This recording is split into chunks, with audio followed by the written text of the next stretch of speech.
لله رب العالمين والصلاة والسلام على أشرف الأنبياء والمرسلين وعلى آله وصحبه أجمعين أما بعد. قال الله تبارك وتعالى في القرآن المجيد والفرقان الحميد. بسم الله الرحمن الرحيم.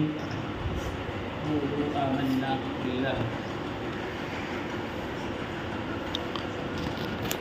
وقال النبي صلى الله عليه وسلم الایمان ان تؤمن باللہ.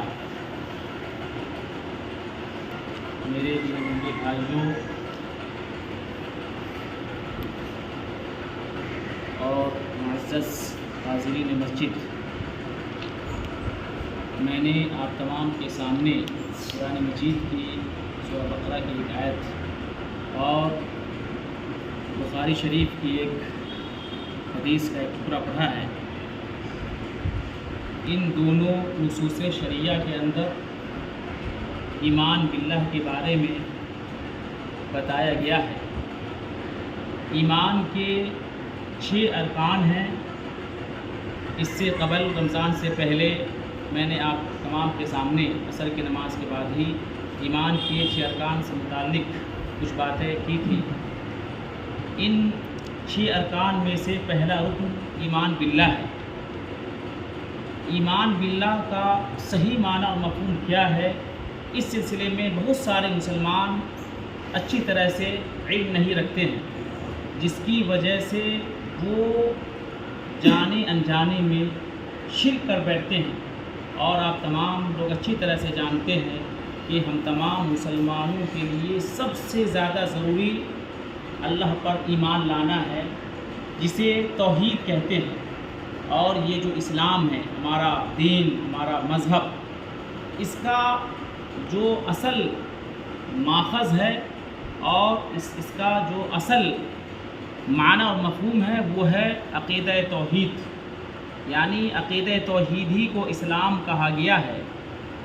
جب تک ہم اس عقیدہ توحید کو اچھی طرح سے نہیں سمجھیں گے، اس وقت تک ہماری یہ نمازیں جو ہم پڑھتے ہیں 5 وقت ہیں، اسی طریقے سے ہمارے روزے، اسی طریقے سے ہماری زکوٰۃ اور ہمارا حج اور جو بھی عبادتیں ہیں، ان کا کوئی اعتبار نہیں ہے جب تک کہ ہمارا عقیدہ صحیح طریقے سے مضبوط نہیں ہو جاتا ہے. اور جب تک ہم ایمان کے ارکان کو اچھی طرح سے سمجھنے نہیں لگ جاتے ہیں اور اللہ تعالیٰ پر ایمان کیا ہے اس کو اچھی طرح سے نہیں سمجھتے ہیں، تب تک ہمارے اعمال کا اور عبادات کا کوئی اعتبار نہیں ہے. تو میں نے آپ کے سامنے جو آیت پڑھی اور حدیث پڑھی، اس میں ایمان باللہ کے بارے میں کچھ بتایا گیا ہے کہ ایمان کے 6 ارکان میں پہلا رکن اللہ پر ایمان لانا ہے. اللہ پر ایمان لانے کا مطلب یہ ہے کہ اللہ تعالیٰ کی ربوبیت میں اور اللہ رب العالمین کی الوہیت میں اور اللہ تعالیٰ کے اسماء اور صفات میں اللہ کو ایک جاننا، ایک ماننا، وحدانیت، اللہ کی وحدانیت کا اقرار کرنا. اس طریقے سے جو ایمان باللہ ہے، اللہ پر ایمان ہے، اس کی 3 بنیادیں ہیں: توحید ربوبیت، توحید الوہیت اور توحید اسماء و صفات.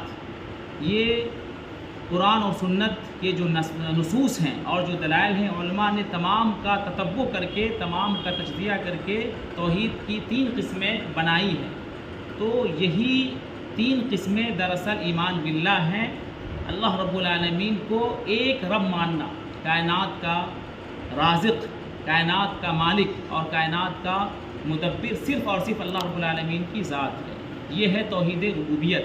اسی طریقے سے توحید الوہیت یعنی توحید عبادت، جو بھی عبادتیں ہیں، نماز ہے، دعا کرنا ہے، نذر و نیاز ہے، قربانی ہے، جو بھی عبادتیں ہو سکتی ہیں اور عبادت کی جو بھی قسمیں ہیں، صورتیں ہیں، تمام کا مستحق صرف اور صرف اللہ رب العالمین کی ذات ہے. یہ ہے توحید الوہیت. اور تیسری قسم توحید اسماء و صفات ہے. قرآن مجید میں اور حدیث نبویہ میں اللہ تعالیٰ کے بہت سارے اسماء کا بیان ہوا ہے. اللہ تعالیٰ کے 99 اور اس سے زیادہ نام ہیں. اسی طریقے سے اللہ تعالیٰ کے صفات ہیں اور اللہ تعالیٰ کی بہت ساری خوبیاں ہیں. اللہ تعالیٰ سننے والا ہے، اللہ تعالیٰ علم رکھنے والا ہے، اللہ تعالیٰ شفقت کرنے والا ہے، اللہ تعالیٰ تمام پریشانیوں کو دور کرنے والا ہے، نفع پہنچانے والا ہے. اللہ تعالیٰ ہی تمام طرح کی چیزوں کا تصرف رکھتا ہے. یہ ہے اسماء و صفات، توحید اسماء و صفات. تو ان تمام چیزوں میں ہم اللہ رب العالمین کو ایک جانیں اور ایک مانیں، یہی ہے الایمان باللہ، اللہ پر ایمان لانا۔ تو ہم تمام مسلمانوں کی ذمہ داری ہے کہ ہم اس عقید توحید کی جو بنیاد ہے اللہ تعالیٰ پر ایمان لانا، اس کو اچھی طرح سے سمجھے۔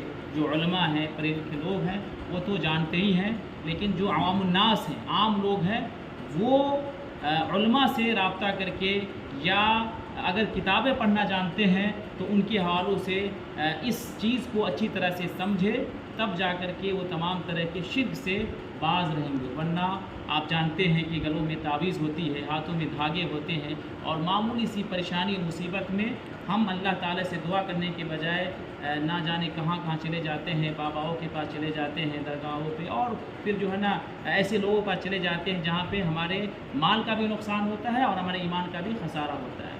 تو اللہ پہ بھروسہ مضبوط ہونا چاہیے، اور اللہ پہ ایمان اور اللہ پہ جو توکل ہے وہ ہر اعتبار سے پختہ ہونا چاہیے، تب جا کر کے ہم اچھی طرح سے اللہ رب العالمین کی عبادت کر پائیں گے اور ہماری نمازوں کا اعتبار ہوگا۔ باتیں تو بہت ساری ہے، لیکن انشاءاللہ موقع ملتا رہے گا تو انشاءاللہ کچھ باتیں ہوتی رہیں گی۔ آخر میں اللہ تعالیٰ سے دعا ہے کہ بار الہ ہم تمام لوگوں کو صحیح اسلامی عقیدہ کو جاننے اور اس پر عمل کرنے کی توفیق عطا فرمائے۔ آمین ثم آمین، وآخر دعوانا الحمدللہ رب العالمین۔